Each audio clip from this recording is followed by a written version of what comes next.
Bonjour, je suis heureuse de vous accueillir dans notre série de webinaires qui s'adresse plus particulièrement aux clients du secteur public bénéficiaires des marchés UGAP. Aujourd'hui, AWS est disponible au catalogue du marché de services d'informatique en nuage, cloud externe de l'UGAP, attribué à Capgemini, partenaire AWS. Ce marché soutient la stratégie cloud de l'État et sa doctrine d'utilisation des services cloud en permettant à l'ensemble des entités publiques bénéficiaires de l'UGAP d'accéder au catalogue des services cloud pour en faciliter la commande. Cette série a pour but de vous présenter comment le secteur public français peut tirer le meilleur parti du cloud AWS pour transformer le service à l'usager. Dans ce webinaire, Cyril Deblois, expert FinOps dans les équipes AWS France, vous présentera les meilleures pratiques à mettre en place pour maîtriser vos coûts dans le cloud AWS et optimiser votre dépense informatique. Je laisse la parole à Cyril. Merci Estelle et bonjour. Voyons ensemble ce que sont les instances réservées et les savings plans, comment ils vous permettent d'optimiser votre dépense sur le cloud AWS et ce qui les différencie. Les meilleures pratiques pour l'optimisation des coûts sur le cloud AWS sont le fruit de nos 14 ans d'expérience et de 14 ans de retour de nos clients. Donc le premier pilier de ces meilleures pratiques est l'adaptation de la taille de vos ressources à votre besoin en temps réel. Le deuxième pilier consiste à augmenter l'élasticité de votre infrastructure à la hausse comme à la baisse. Le troisième pilier concerne le choix de la tarification adaptée à votre usage. Le quatrième pilier est l'utilisation des classes de stockage au meilleur rapport coût-performance pour votre usage. Enfin, le cinquième et dernier pilier est opérationnel. Il regroupe les méthodes et outils pour mesurer et contrôler ces bonnes pratiques de manière continue. Donc aujourd'hui, nous allons nous focaliser sur le troisième pilier qui concerne le choix de la tarification adaptée à votre usage. Donc ce pilier regroupe les différentes options de facturation pour les ressources AWS que vous consommez. Les mécanismes les plus utilisés sont les instances réservées, que nous appellerons aussi aujourd'hui RI, et les savings plans, que nous appellerons aussi aujourd'hui SP. Les autres options possibles sont la version on-demand, qui est celle utilisée en premier lieu par nos clients lorsqu'ils débutent sur les clouds AWS, pour ensuite avoir leurs besoins non prédictibles qui soient couverts par cette logique. Et la troisième possibilité concerne l'option spot, qui est la plus favorable au niveau tarification, et qui ne s'applique que pour un ensemble de besoins spécifiques techniquement.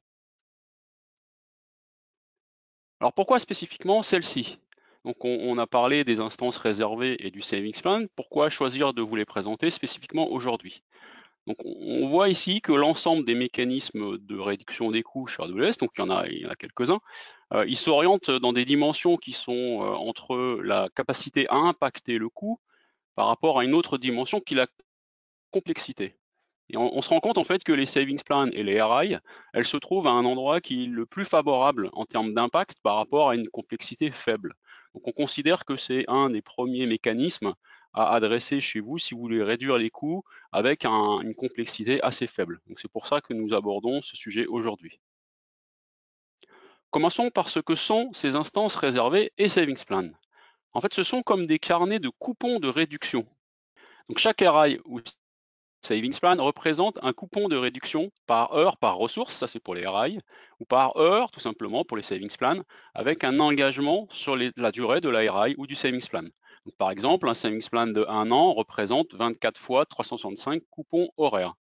Un coupon donne droit à une réduction en échange d'un engagement dans le temps.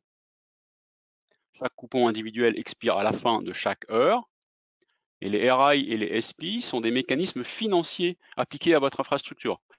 Ce ne sont en aucun cas un morceau d'infrastructure spécifique. C'est une façon de payer cette infrastructure. Mais c'est la même infrastructure que vous utilisez en demand ou en spot ou en RI ou en SP. C'est simplement la façon de payer qui diffère. Donc de cette caractéristique, en découle le fait qu'un achat de RI ou de SP, il va impacter votre coût unitaire. Donc ce coût unitaire, il peut être défini de différentes façons. Ça peut être un coût unitaire au gigabyte, un coût unitaire au corps de CPU qui fonctionne. Et donc ce mécanisme de couponing, finalement, il va impacter la tarification au coût unitaire. On voici ici les services qui peuvent bénéficier de ces mécanismes. Donc on voit à gauche les instances réservées qui s'appliquent à EC2, RDS, Redshift, Amazon Elasticsearch, Amazon Elasticache et Amazon DynamoDB. À droite, vous avez les savings plans qui s'appliquent aux services Amazon EC2, AWS Fargate et AWS Lambda.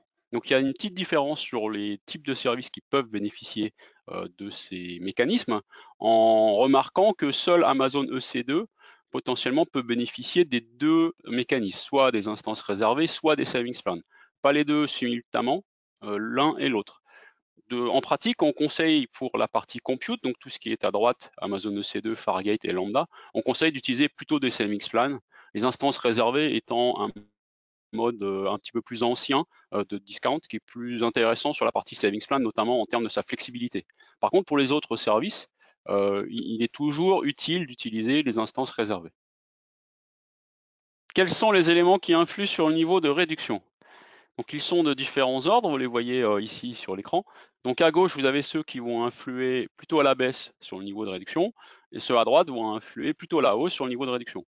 Donc les plus classiques sont l'option de paiement, c'est-à-dire que votre engagement, vous avez plusieurs façons de le payer. La première possibilité, c'est de le payer au fil de l'eau, donc tous les mois, vous allez payer un petit peu de votre engagement, ça va générer une réduction qui est un petit peu plus faible que si vous payez tout votre engagement dès le début. De la même manière, vous avez une possibilité intermédiaire qui est de payer une partie dès le début et le reste au fil de l'eau, selon ce qui est plus utile pour vous, ce qui colle mieux à votre façon de comptabiliser ces engagements. Le deuxième paramètre important, c'est la durée.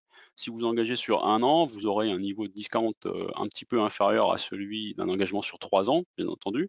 De la même manière, le système d'exploitation concerné par la ressource va avoir un impact, principalement sur les instances réservées, puisqu'un OS commercial de type Windows, par exemple, va permettre un niveau de discount plus faible qu'un OS libre de type Linux UX.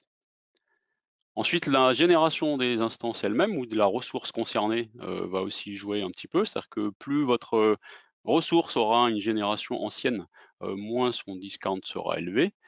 Et la dernière catégorie concerne les spécificités de Savings Plan et des instances réservées, qui elles-mêmes existent en deux versions.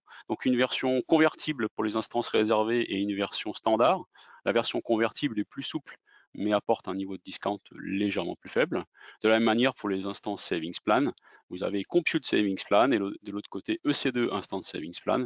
Compute Savings Plan est plus flexible avec un niveau de discount un petit peu plus faible et EC2 Instant Savings Plan est un petit peu moins flexible avec un niveau de discount plus élevé. Les niveaux de discount des instances réservées convertibles et des Compute Savings Plan sont identiques. De la même manière, ceux de droite, donc les instances réservées standard et les Savings Plan EC2 Instance Savings Plan sont aussi identiques.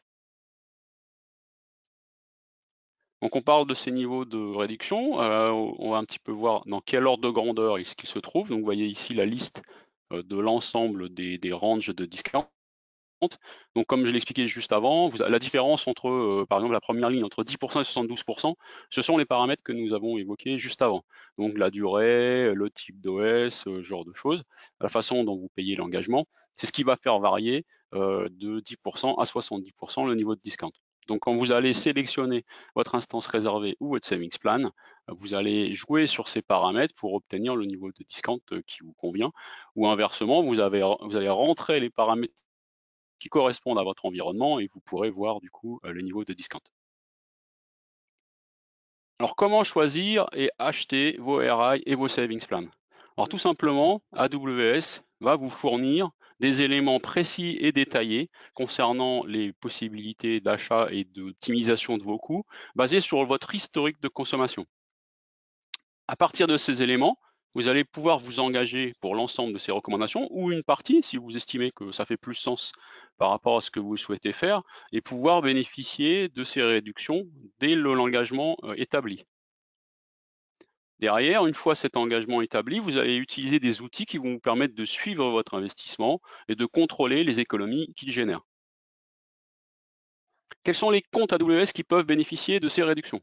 Donc, dans le cadre du marché UGAP, en tant que bénéficiaire de ce marché, vous avez des comptes qui sont, donc on appelle les comptes linked, donc qui sont des comptes individuels, qui peuvent acheter et bénéficier à la fois des savings plans et des instances réservées, et dont les bénéfices vont s'appliquer à l'utilisation de ce compte.